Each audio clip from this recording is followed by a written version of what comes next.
founded and the president of a company called Diacom Technology, which has got an office in the South Bay Area, Silicon Valley area of California, and also has offices here in Seattle, which brings me here with frequency and how I connected up with Steve and others, how I got here. Diacom comes from dialogue and computers. The juxtaposition of the idea of using computers to mediate the communication processes in the context of an organization now meaning at the highest level of our description, so it could mean school, it could mean community, it could mean state, or it could mean business, using computers to connect up people at the level of their, what I call meaning needs, which I'll unpack and explore, so as to create an infrastructure capable of supporting a distributed dialogue. The Diacom has all of that compressed together for us, although it sounds like Viacom, and that's also attractive to investors. Looking for dyslexic investors. I did bring some stuff that I may or may not show. I do have a number of different technologies or pieces of technology. There's a couple of different product families and 6 different specific product pieces. But I'd actually prefer, in the limited time that's available, to see if we can engage about kind of the undercarriage of thought and vision and models, paradigms that animate what we do and how we see the world, and see how that strikes you, and let that pop you in certain ways, and engage from there. The technology actually is a very simple, almost matter-of-fact derivative of a particular point of view that we have about the way that individual human beings learn, the way that teams of human beings learn, and the way that organizations learn. Almost as if each of these systems, an individual human being, a team, or a work group, an organization, were a different kind of being with a different kind of nervous system that would have different kind of learning needs that if we want to facilitate the learning of, we've got to be able to respond to those learning needs as they're happening. So Diacom is about that. Before going on, though, there's some questions that I asked to kind of flesh things out for me, at least at a surface cut level. And I thought I'd ask those and see if that gives us some place to move together from.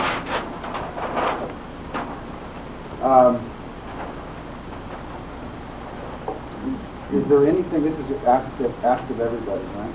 Is there anything that you're aware of, that your awareness of it isn't conditioned by, colored, mediated by it, by your learning, what you've learned?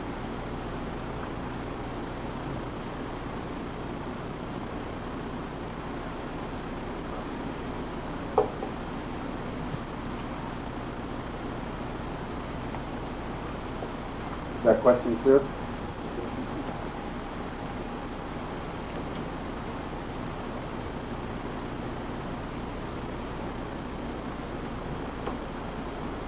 Anybody got anything on that?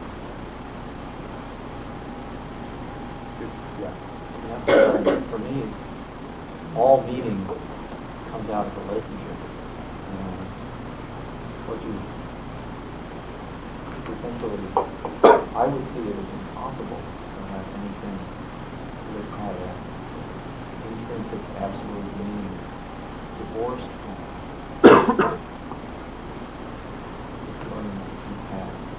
the attribution imposed on the energy of that meaning by experience.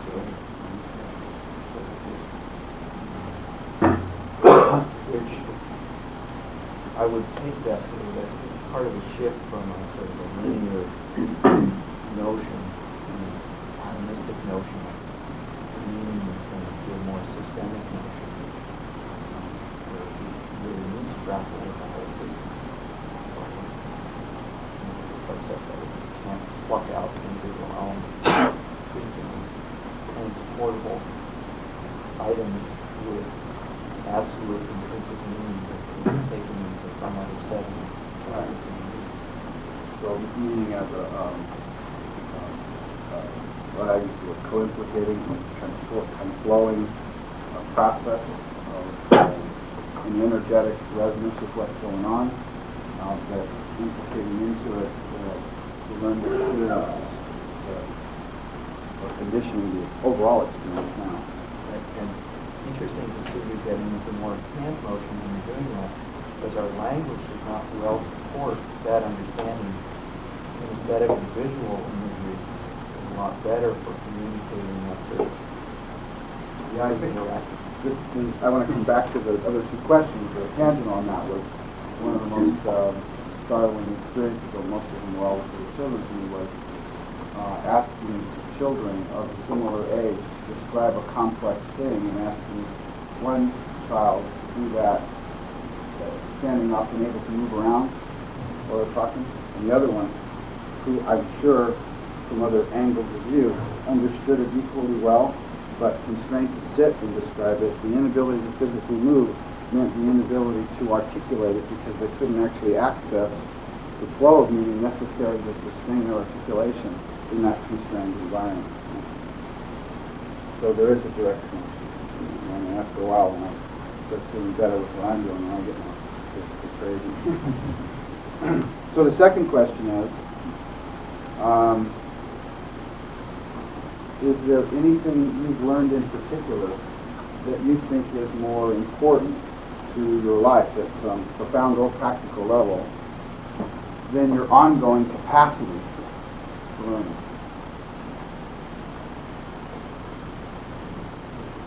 Is that really a difference between sort of a static notion of learning and knowledge accumulation, more a dynamic? Is that what you're asking? Sort of a Well, I'm the first question was, is there anything you're aware of that isn't been conditioned, affected by, colored by your learning?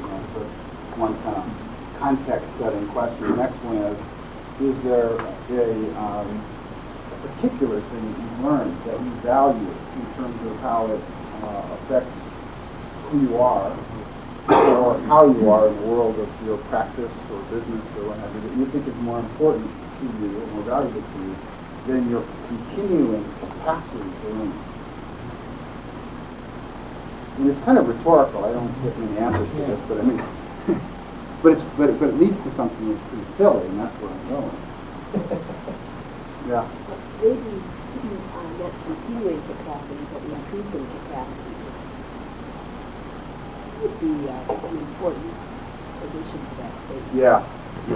This whole conversation is going to be about increasing the capacity for learning. And the pivot point is these two questions. So, yeah, thank you. That is next up. The caveat that I want to throw in Yeah. about this, which leg of a three-legged stool holds it up?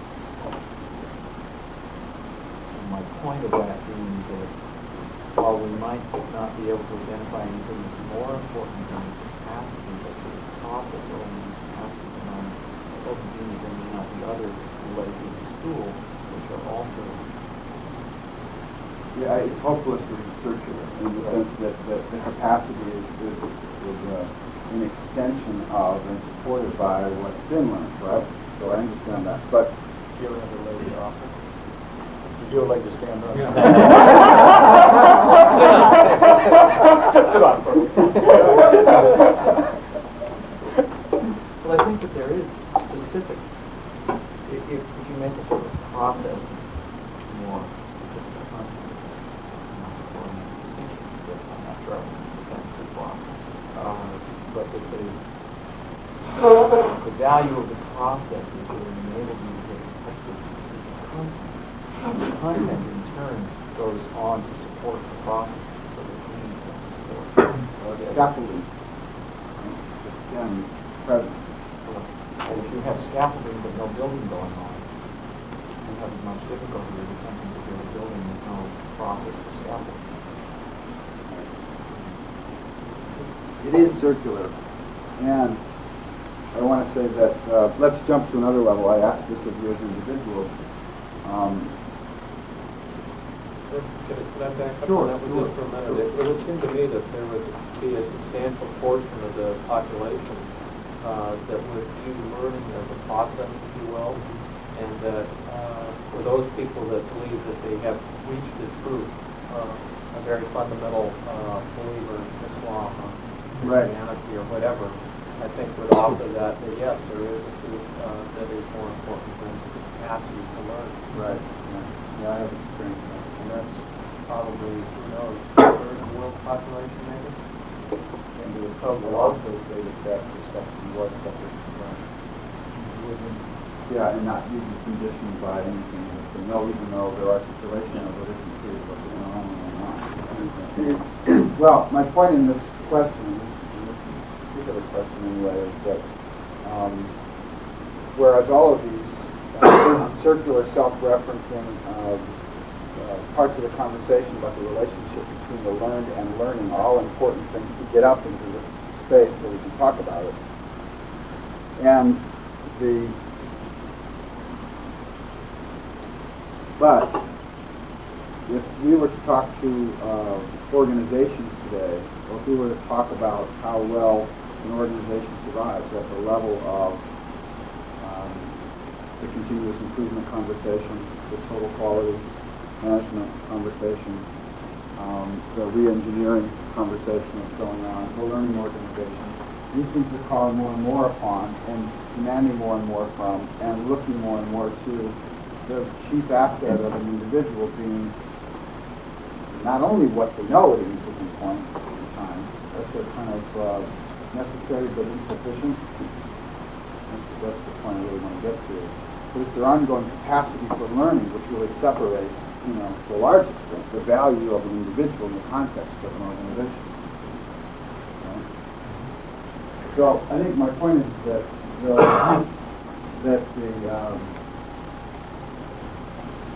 despite a growing recognition on the part of organizations, and to a large extent ourselves, while we do need to caveat this conversation, I think in general, the people that are successful are more and more successful because they're really open to continuous learning, right? They're continuously improving their own learning. They have developed in some way an internal barometer, an internal compass, an internal touchstone in a dynamic way of being able to differentiate the authentic from the tangent, being able to continuously learn, continuously open to what's really relevant for them extending themselves in their work or lives.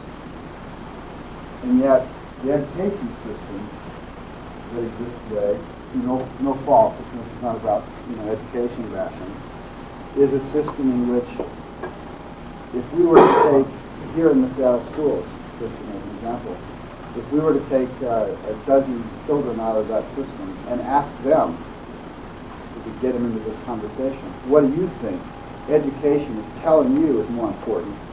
Your capacity for learning about how to extend that, how to sense that, how to improve that, or the particular things you're learning every day? I don't think there's any question there. And in that statement, I think education is 180 degrees out of phase. I think that its whole mindset is to produce knowledge, is to have developed an atmosphere and an environment that puts a value explicitly, implicitly, tacitly in the way that the whole process of it works. It says what you know and what you learn is more important than the process of how you participate in extending your capacity to learn. And that's where I locate all the work that I do. Because I think that is the place where the technology of society, which education is in a way, is actually fundamentally working against the capacity of human beings to be more alive. But again, you're saying the education system is the technology of society. It's the thing that makes us more efficient, more full, more self-realized. Well, and more machine-like.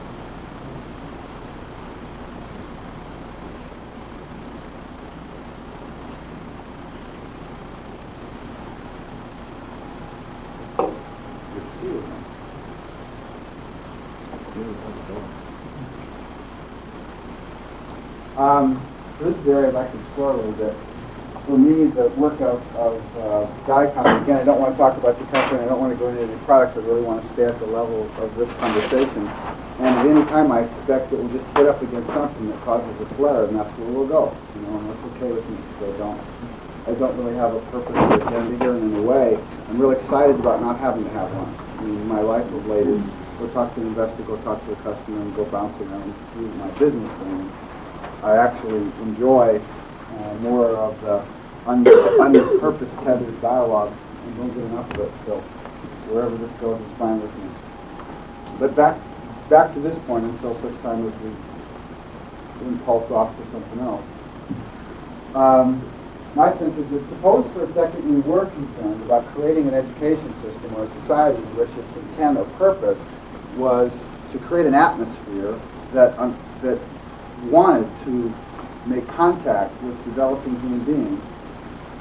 Very much the metaphor that comes to me all the time when I think of this is the adults with their fingers out, with the baby on either finger, kind of unfolding physical space so that the baby's impulses when they're learning to walk, right, have got some little supporter right there on the edge kind of helping unfold, giving them just a little bit, keeping them on the edge, not doing it for them, but holding a kind of safety net just a little bit beyond them as they become more and more facile in physical space. Right? So I think of, what if we wanted to do that psychologically, intellectually? We want to create that kind of environment that responded to them in the intellectual, psychological equivalent of the way I just described with my fingers and this baby in the walk. Because that's what I'm really interested in doing. How can we do that?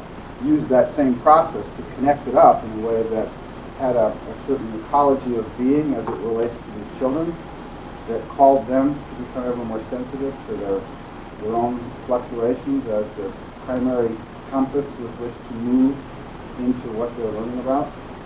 At the same time, that the very effort and intent to make contact at that level would align us right to learn about what they really need at the level that their needs are occurring, so as to inform us about how to resource the learning of whatever it is we adults communally and socially think is so important they ought to be learning. And does that make sense? Dave, Yeah. your last statement about whatever it is we adults think is important they ought to be learning Right. is at the core. There's a whole conversation. Well, but that's at the core of, I think, of a big part of, this dilemma that goes back to the question about whether we think technology is good or bad, or as it relates to the education system. As we begin to focus on the process of learning and on developing the capacity to learn, we run headlong into this business that for many, the purpose of school is not to create capacity for learning, but to pass on the culture as we know it. And when we create people who are learners, we begin to change the very, the very culture. And those of us who are involved as practitioners are living a very tenuous existence as we try to move into creating learning organizations with a clientele that wants an SAT exam passed, or a culture perpetuated, or whatever. Yeah, I've lived right on the edge of this problem, and I think there is a different response. I think there's a way to connect up what the education system thinks is its real objective, the SAT scores, and that just in order to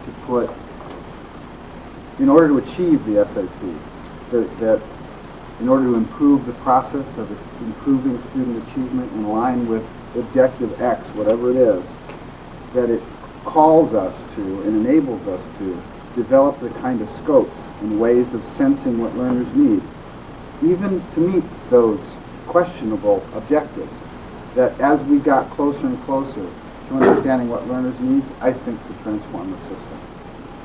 So I think the business, what I hear the business community saying, and a lot of our conversations in this room have been about making the shift to creating capacity for people to learn to do things that we don't know. My 15-year-old son, my 19-year-old daughter, they're in school right now learning some body of knowledge, but they're really learning, I hope, more importantly, a process of discovery that will allow them when they're, as old as their dad or as old as their grandparents to be able to be, learning how to adjust and survive and work and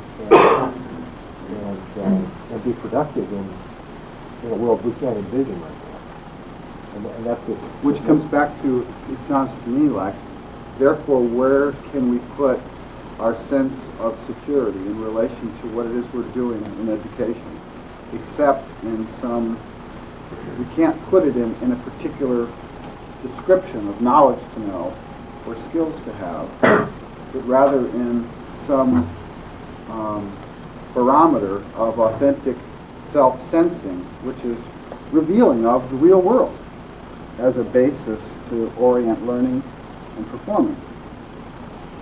In other words, given just exactly what you said, what is it that we can do for kids once we can't see what it is they need to survive, except prepare them to be able to see and access what they need to survive, whatever that may mean as we move on. Yeah, I don't have a quarrel with that. The problem is that many people have a picture of school and all of this process being exactly what they experienced 20 or 30 or 40 years ago, and have a very difficult time envisioning.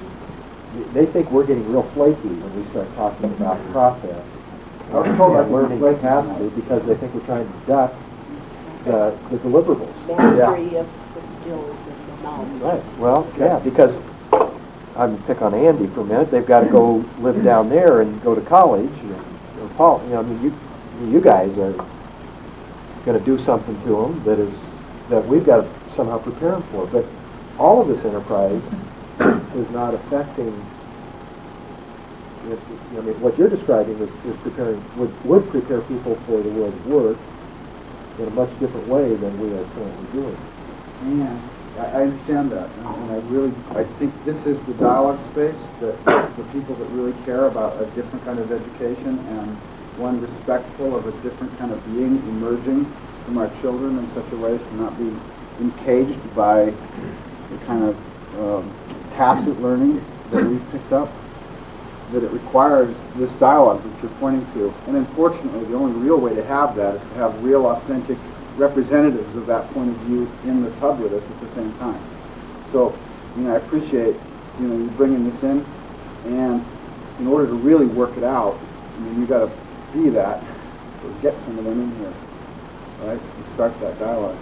Yeah, I found a little bit uncomfortable with, at least what I'm hearing, is how the amount of separation between concepts and process and content and education, and a sort of description of educators as a really just on that, because my sense of what capacitance is, as I use that word, is a creative interplay of processes and contents within myself. It's not like here's the content of learning and have this process that I do. My process function out of content that I have. I went through some of the things missing later at school.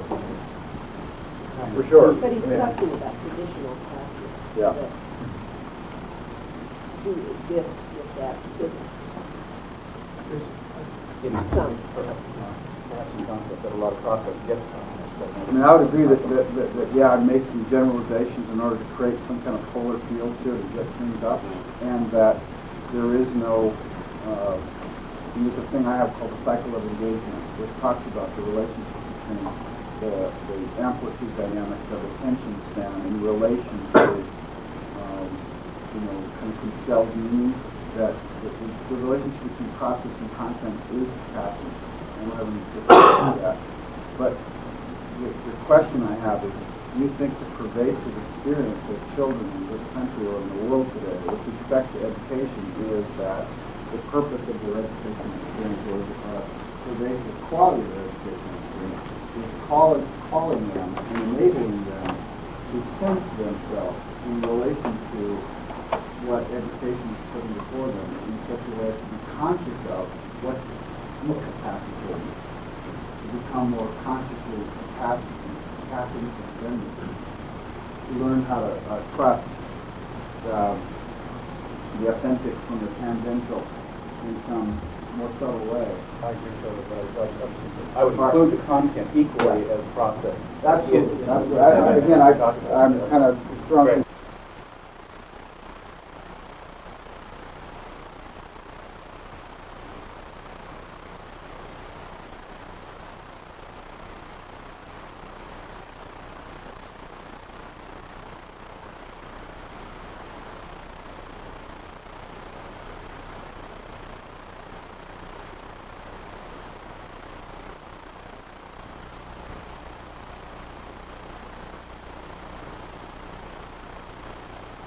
Right. A system, not unlike the Nautilus machines that you exercise your bodies in, that we can put subject matter in, like the subject matter relevant to performing in an SAT, that the quality of that exercise is doing what we just talked about, and yet enabling us to perform in ways that are measurable and valuable to the system where it is, en route to changing it. So now I'm going to talk about, if there isn't any, if you are trying to come in with something. Yeah, I'm just thinking of how safe space is so important. Psychological safe space is so important for the process of learning and how part of the resistance to innovation is in fact to live in a culture with an enormous process of change around them. People feel that they don't have any choices to stay. Certainly one of the things that kids are learning in school is a sense of what it is that the society values. And I think that those questions of value are really key. And if we set up a model where what we're saying is of value is constant change and constant innovation, I think that at least that can be handled in a way in which it will indeed continue to create a lot of understandable resistance. That for me there needs to be a larger framework in which innovation is one of the threads, along with what you would almost call now beingness, taking on the quality of change. What was the word? I'm sorry. Beingness. Being, can you lift up your voice a little bit? Sorry. Beingness! That's really helpful for me, and I would really like to respond to that at a couple of levels. One that goes down the line we're talking about, and one that comes out of the frame of reference that I think to be able to present.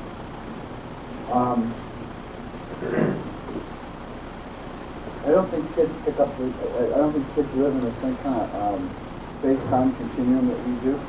So they build a certain highly dissipative, crude inner interface system, and then they kind of plop into our world. You know? And before that, we look at them and we've got all these models that place them as what kind they are in the way that we look at the world, but I don't think they're that kind of being. You know? They're kind of like fundamentally different in how they're oriented to experience. And they don't think they have the same kind of sense of values and models and what have you that we do and that we talk about as a way to kind of locate ourselves. And the value that I think, not consciously or paradigmatically, but at the kind of spontaneous flow level that children experience, that is the place that I locate the value part of this conversation. Is my sense is that there's an insidious curriculum. There's a curriculum that we grow through and children go through at home and in education, in which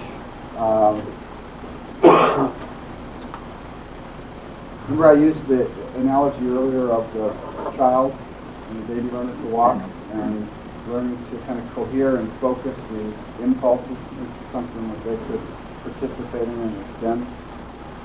That the same process is happening in school and in conversation and in relationship to one another all the time, and that I think children are experiencing hundreds to thousands to millions of impulses in psychological, semantic, informational realms that the whole world is saying that's not important to them.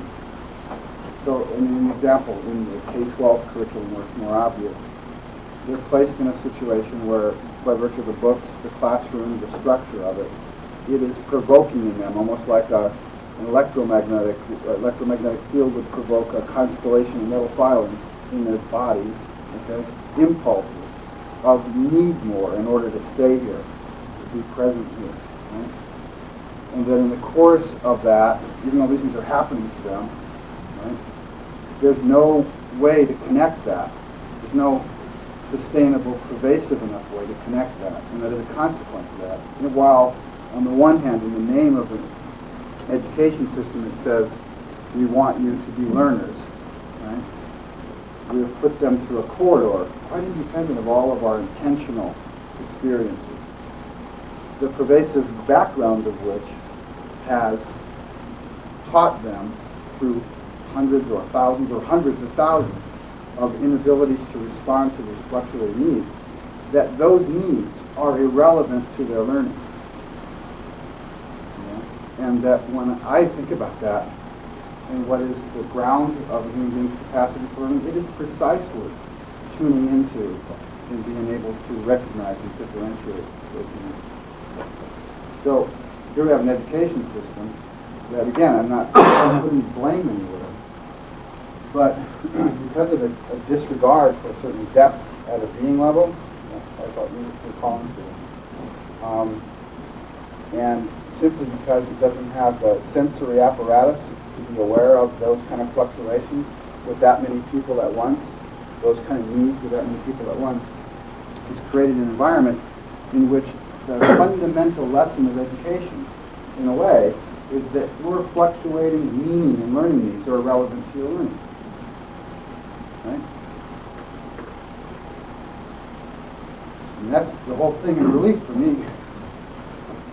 How can we do anything so long as that's the way it works that way? We can talk about all the things we want these kids to learn and do, but pervasively, at this deep level, their experience is these fluctuations, which later on, those of us that really get successful in some way have tuned back into those and found our way to navigate our workspace or our life space from there. We've been cut off from that. These kids are not engaged at that level. I don't know if that's at all a response to your question, but to me it definitely is a response. There's something, I'm glad you brought in a sentence about how difficult it is to attend to those needs of all those students at once. yes. Because even though I don't think you mean it, I think you are, it sounds like you are sort of talking as if we had these teachers in this room with us, we know how different they are in what they're trying to achieve in the classroom. And I think that's not true. If you talk to most teachers, they'd love to self-actualize each of those students, but they don't have the technology for doing it. I mean, they're as frustrated as all the rest of us are.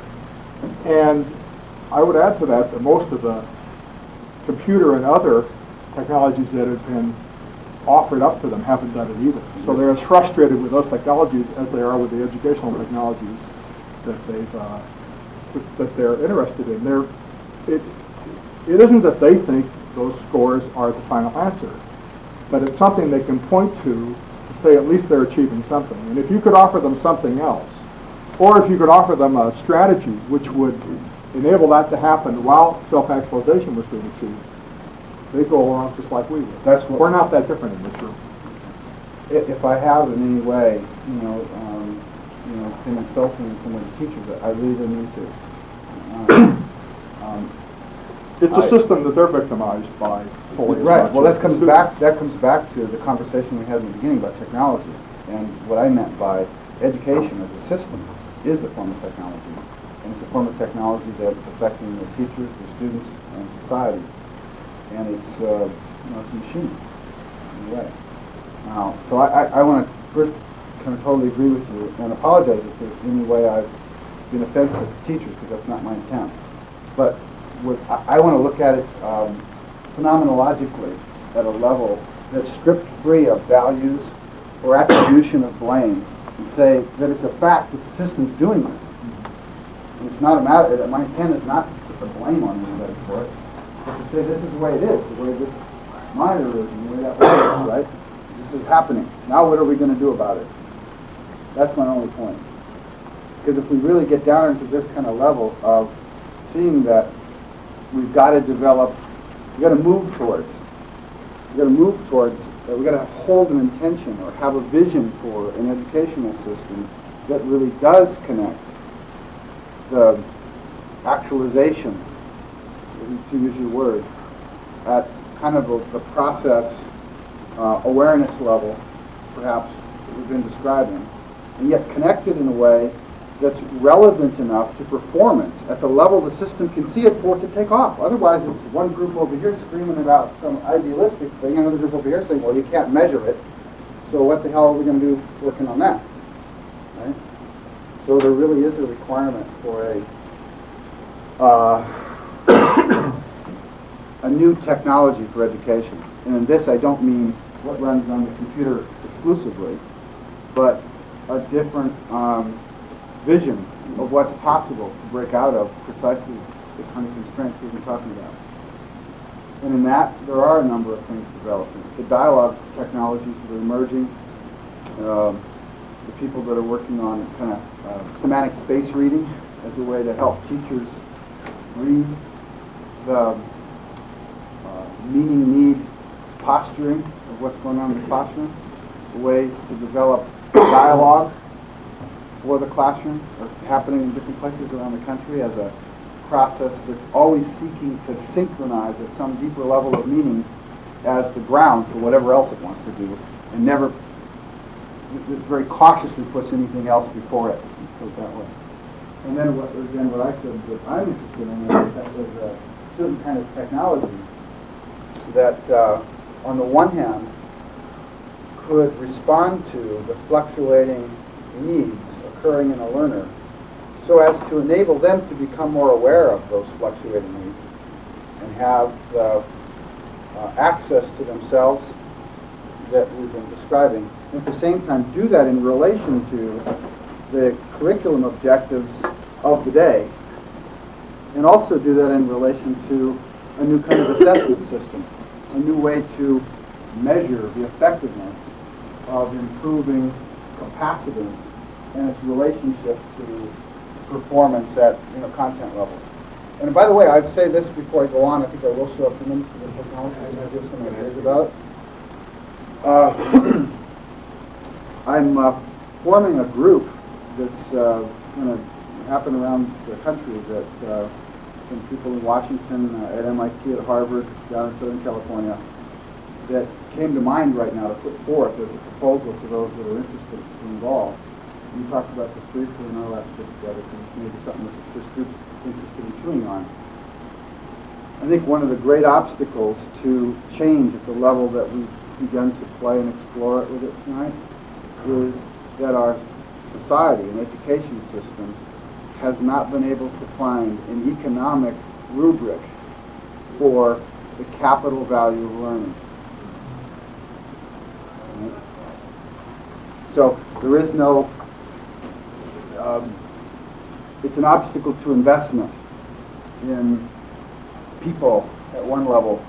It's an obstacle to investment in system improvement at another level, because we have got all of our assessment systems built around the knowledge and performance in the past tense sense, and we don't have any overall way to attribute economic value to the ongoing capacities.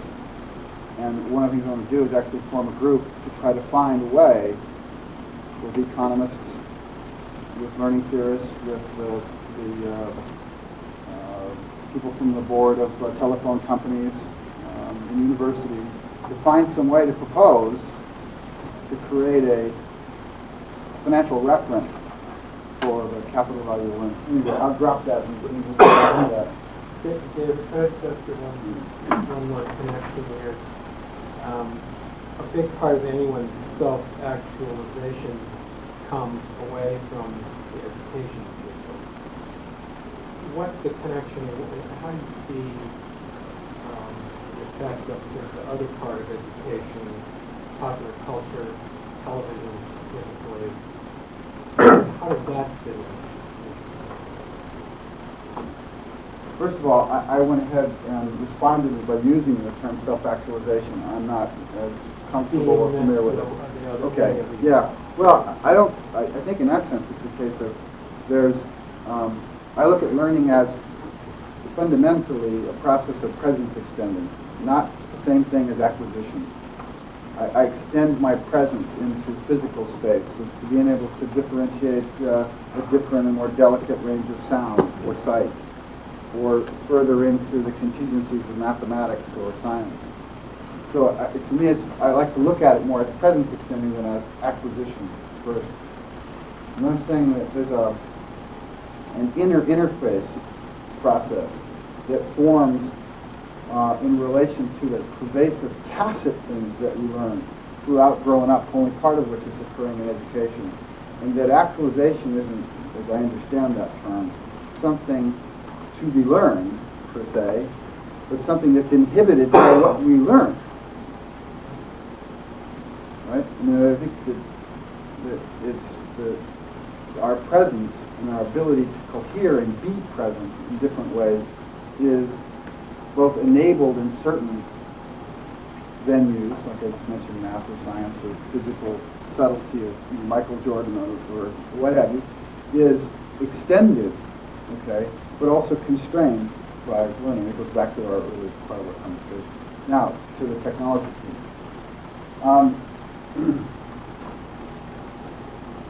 Spending a lot of time with children and with the particular view that I've, grown to have over a period of years, I am a bit of an optimist in what's going on in the world. And in that, and particularly with respect to technology, and now on to television, I would say this, that I think that the passive relationship that we have had with television has created a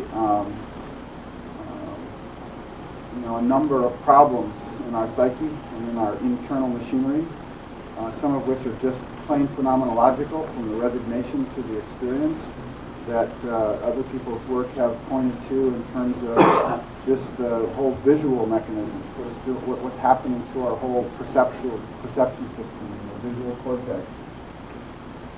But I think that television is one step in an evolutionary continuum to another kind of communication system that will allow us to extend our presence to one another when we're not present to one another. So I see television as a step in a long continuum, and not as an evil per se, any more than I see the mumps as. That's kind of a broad view, but that's how I feel about it. I think that television was a necessary, component along an evolutionary drive, which is leading to the capacity for people to be aware of one another's needs in previously impossible ways, incredible levels of subtlety, through a new kind of extra brain mediation system that's just beginning to show itself, that's just beginning to evolve, and that will call each and every human being to become more, what I call, self-sustainably learning-oriented as the basis of relating through technology and to one another when we're not present to one another.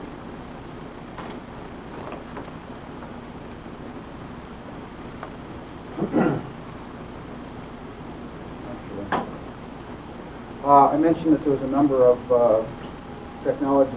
Did that answer? I kind of went off on you. I do that. But he told me, he said I could come here and I could questions. Okay. He said I could come here and not have to do anything with it. That's wild and crazy.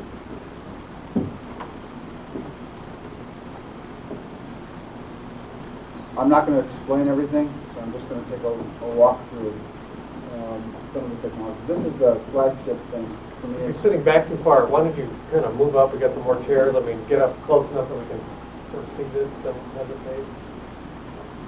Do they see it? Don't all move at once.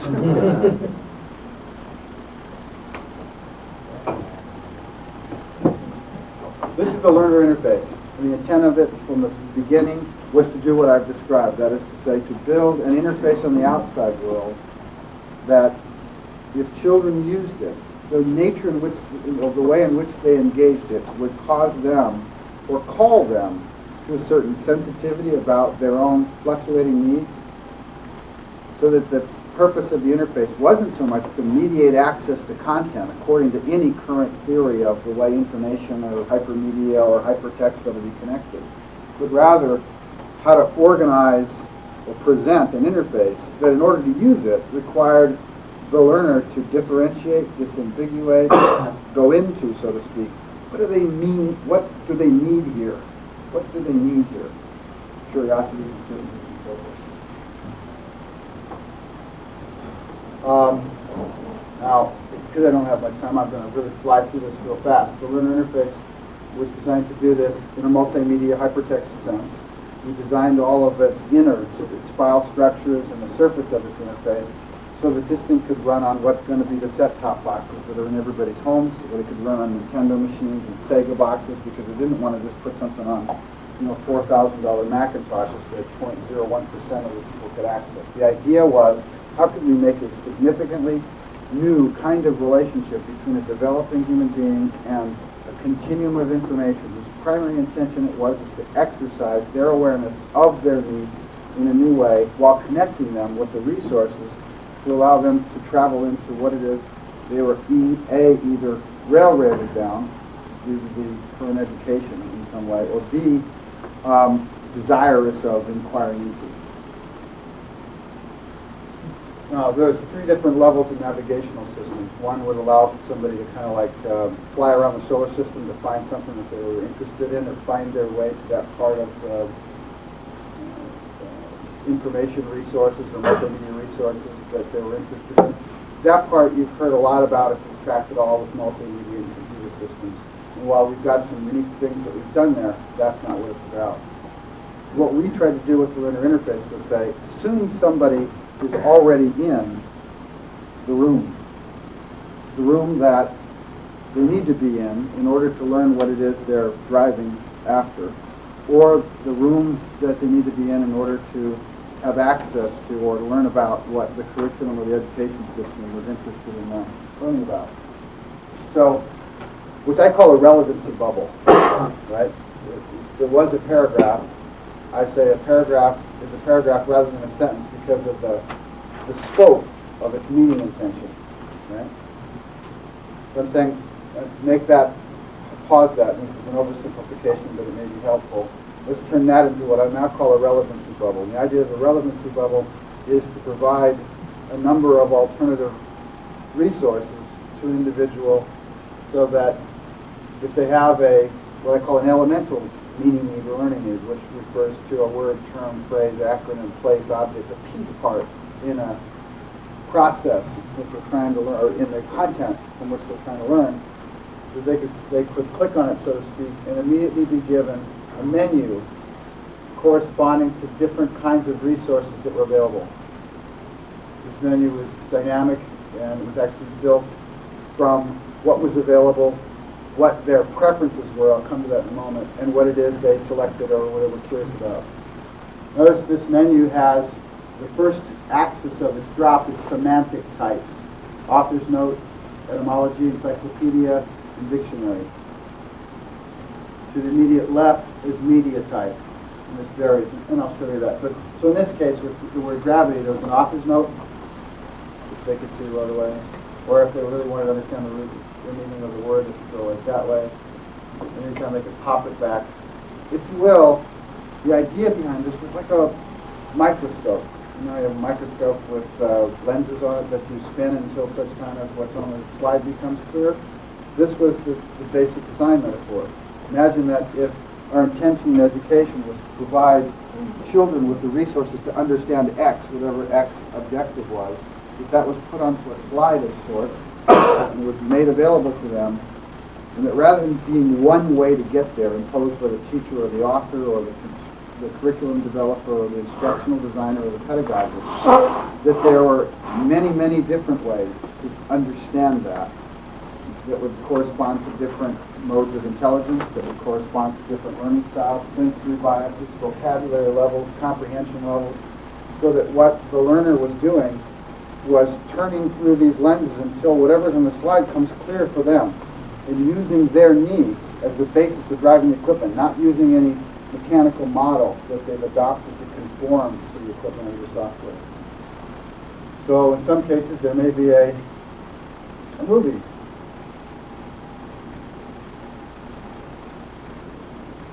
Like jumping around the moon. Or a Can you read the text just so people will look back? yeah, I could actually adjust this up, but this is a just a way of a background. I always jump to the level of what's being mediated or not. The mediation system, not what's being mediated, because that's what's more important to me. This is a chapter out of an earth science textbook on gravity for fifth graders. And what I'm doing is showing that this is the way it was, an alternative way to look at that whole meaning intention. And so I just clicked on the word planet, for example, in the context of this gravity thing. And so there's force of gravity keeps the planets in orbit. And so far, this is all just kind of multimedia stuff, right? And I'm not saying that there's anything all that impressive about it, except that if you were to understand the architecture underneath it, the design of this is designed to respond very high frequency waves, even a low power platform, to the articulation of these. Because again, remember, the design intention behind this was that it's many times more important for them to excavate and become self-sensing of, differentiating of, disambiguating of the needs that are popping in them. But that's more important than what they're learning about out here, or it's as important, and it arguably, in my view, is the way to orient themselves to be learning about whatever quotes out there. So this system is going to capture that. Now, if this was the reference elemental level, the next level is representational. I got the words and I have a problem there, but I don't get what they all mean here. So here is the representation drive. So for example, just give me the key points I'm in a hurry. Or drop me down to the root scientific idea. Or let me see, take me for a kind of a musical journey, or conduct me through this meaning about gravity from the point of view of the people.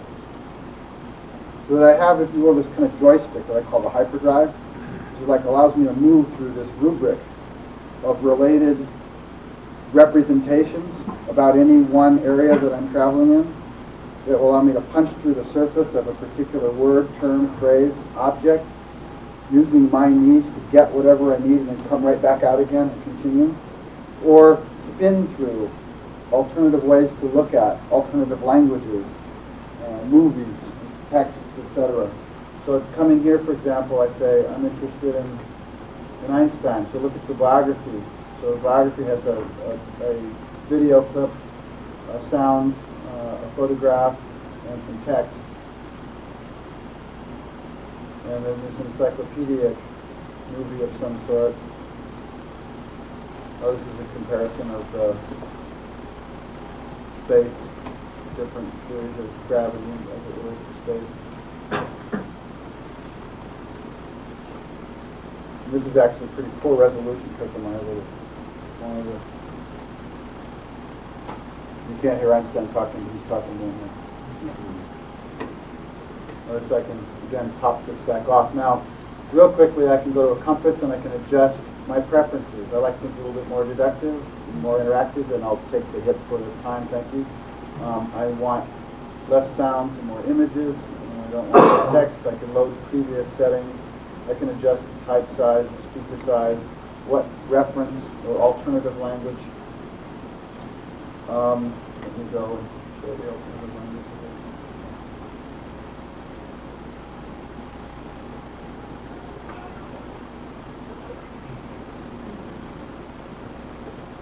So I could go in here, for example, and take Michelangelo and say, biography, I have an image and a text in an alternative language. This means alternative text, alternative language text. So I could pop that up, and this is the Spanish biographical material on Michelangelo.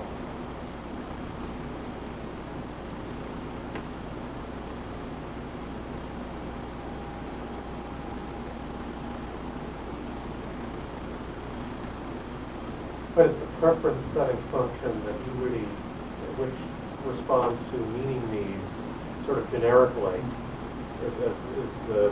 I call it the compass, and it's an external compass that kind of keeps track of and allows me to start to refine what's the style of representation that I prefer, what's the vocabulary density level that I prefer.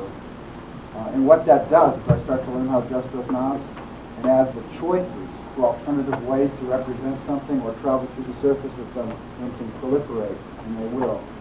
And what it's doing is instead of presenting me with the hundreds of choices and options, it's still doing that. It orders them so that what appears in the hyperdrive actually reflects the sequence, the unfolding sequence, that's an optimal match for who I am and how I learn.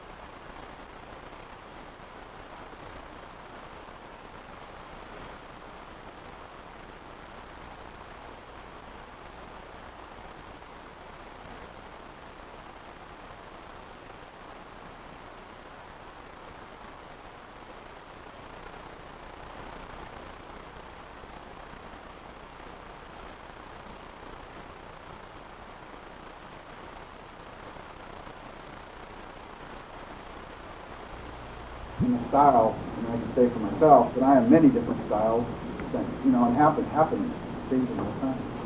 And so it's more a case not of me figuring out what style I am, and certainly not of anybody else figuring out what style I am, but of having at any place as I travel so many different alternative resources that could resource my coming home here, and that I find my way to them, not because the system thinks it knows who I am and jams me, but because my own process of differentiating what I need in order to be more coherently present informs me flying this thing, so to speak.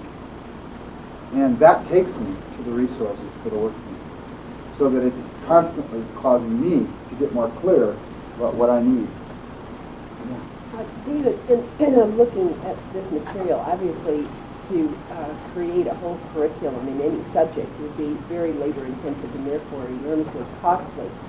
Is there the possibility that students and teachers themselves can create their own inner databases to make this? Yeah, the whole thing's designed, in fact, to evolve from what the students and teachers do, and not to necessarily require professionals.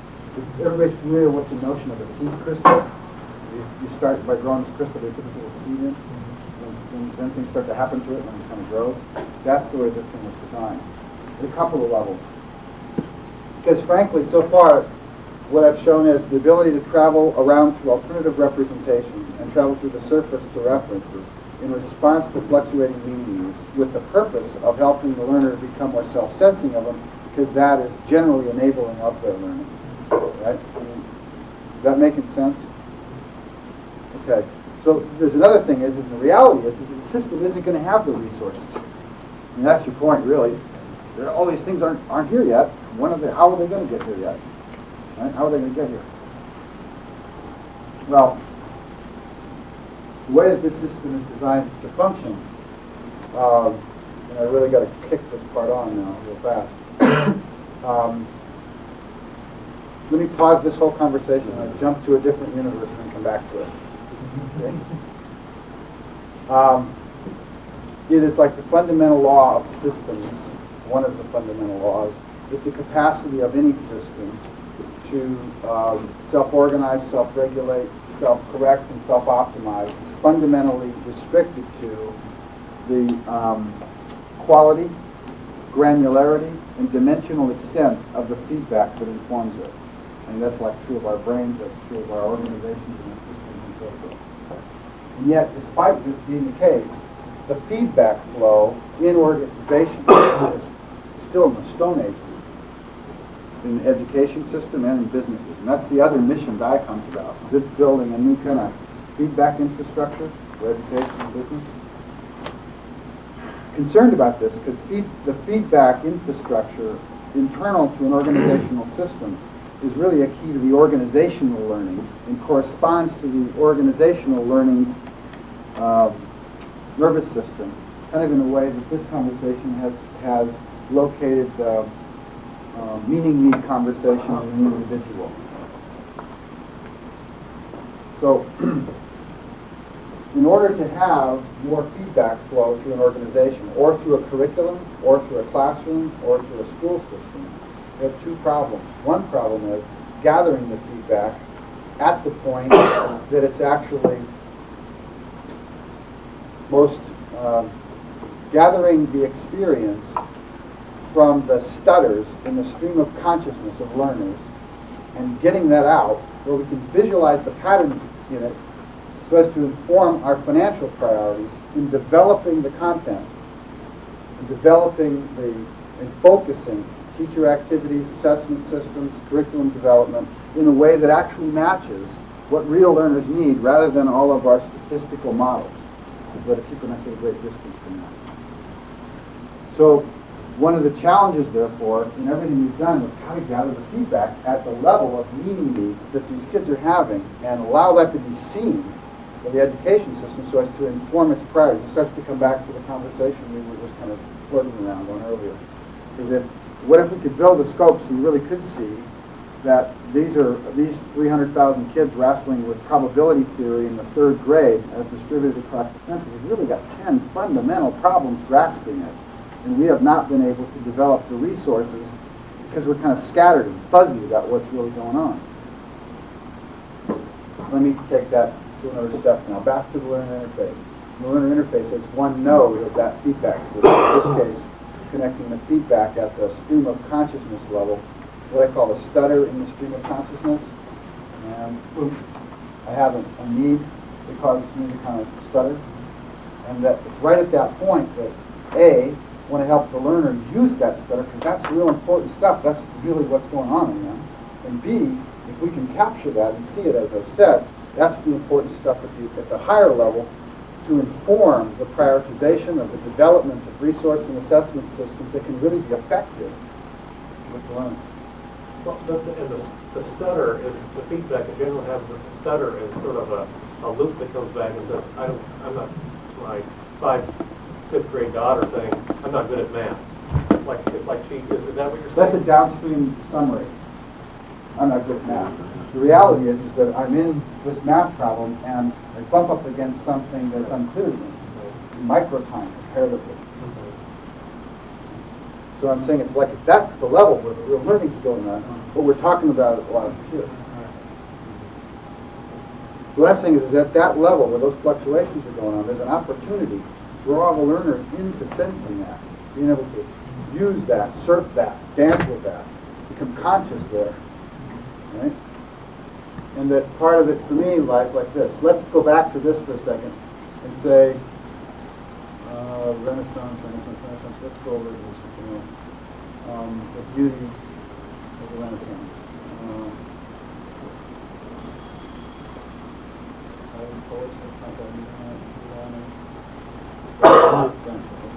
So let's look at Dante and say there's an encyclopedia, there's a biographical thing, but the biographical thing doesn't have any pictures.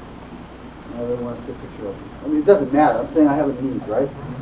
So notice that at the end of the travel, on every axis of every hyperdrive in this thing, there's this little icon here. And what this icon is an icon of somebody like looking behind the screen. Right? And it's the feedback entry system. So let's suppose I go in here. I say, I would really like to have seen some of the quotes from Dante. Boom. In a second, the system auto-contacts, auto-locates where it is I am in the curriculum space. It knows who I am. It knows what my inquiry or need was in reference to. It allows me to say, I had a question here, I have an idea here, a problem or a complaint. It allows me to direct this. It says, my learning has stopped. Please get back to me as soon as possible. And it says, don't share this with my teacher, you know. It gives me some control over, this is a very important social piece. We do this in industry too. And people won't use, you start to study because it's so important. Why don't people give feedback? There's a number of technical problems. There's a number of time dissipation problems, but there's also a number of social, energetic, political problems. We try to deal with these things so that somebody, whenever they're bumped, even in a job, which is another whole story that I can't get into, they're in the flow of their work, in the sales or service or repair or building a product, or here, which is where our heart is, we're learning from the curriculum, and they bump. They press a button, the system comes up, it knows where they're at, it knows who they are. It allows them in seconds to make attributes about the situation they're in so that they don't have to burn their own energy or attention in articulating that. So that the final thing they ever have to do is write down anything that's specifically unique to their experience. I don't have time to go into this, unfortunately, but when I press a button here, within a few seconds, I can tell the world that here I was in this part of the curriculum. I had a meeting need that the system couldn't fulfill. And by allowing and calling the learners to do that, I do two things. One, I continue to reinforce for them the value of getting in touch with their own needs. Because if the system in the outer world will not allow them to take their experience and do something with it, then they won't have to have it. It goes back to the original problem of the insidious curriculum, right? The insidious curriculum will prevail until there is an avenue for articulating or acting upon these fluctuations. Yeah. You started at the very first talking about the need to know how to learn. Yeah, I'll hold that as a placeholder. The importance of the learning experience, if you will. Yeah. That was, it just strikes me that a tool such as this would be so effective in teaching people content. But talk to us a little bit about how that teaches one to learn. If you have a child, for example, that has been learned about economics by using something of this sort, and all of a sudden you hand them DOS top